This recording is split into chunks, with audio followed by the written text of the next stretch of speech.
গত কোরবানি ঈদে মুক্তি পায় শাকিব খান অভিনীত রায়হান রাফি পরিচালিত তুফান। শুরু থেকে ছবিটি নিয়ে হাউসফুল ছিল দেশের প্রেক্ষাগৃহ। এরপর মাত্র 15 দিনে আয় তুলে নেয় ছবিটি। শুধু বাংলাদেশই নয়, আমেরিকা যুক্তরাষ্ট্র, যুক্তরাজ্য, অস্ট্রেলিয়া, ইউরোপ, মধ্যপ্রাচ্যে, মালয়েশিয়া তো সাড়া ফেলেছিল। বলা যায় দেশের ইতিহাসে অন্যতম ব্যবসা সফল সিনেমায় পরিণত হয়েছে তুফান। কিন্তু দেশের সাম্প্রতিক রাজনৈতিক পালাবদল ও বন্যা পরিস্থিতির কারণে থেমে যায় দুষ্ট কোকিলের বাজনা। বিনোদন অঙ্গনে নিয়ে মানুষের আগ্রহ হারিয়ে যায়।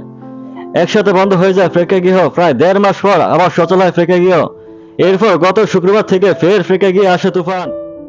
এর মধ্যে নতুন খবর নিয়ে এলেন নির্মাতা রায়হান রাফি। ওটিটিতে আসছে তুফান। সামাজিক মাধ্যমে নির্মাতা জানালেন, বছরের বহুল প্রত্যাশিত সিনেমা তুফান ওটিটিতে আসতে চলেছে। খুব দ্রুতই দেখা যাবে অনলাইন স্ট্রিমিং প্ল্যাটফর্ম চরকি ও হইচইতে। বিস্তারিত জানতে সাথেই থাকুন।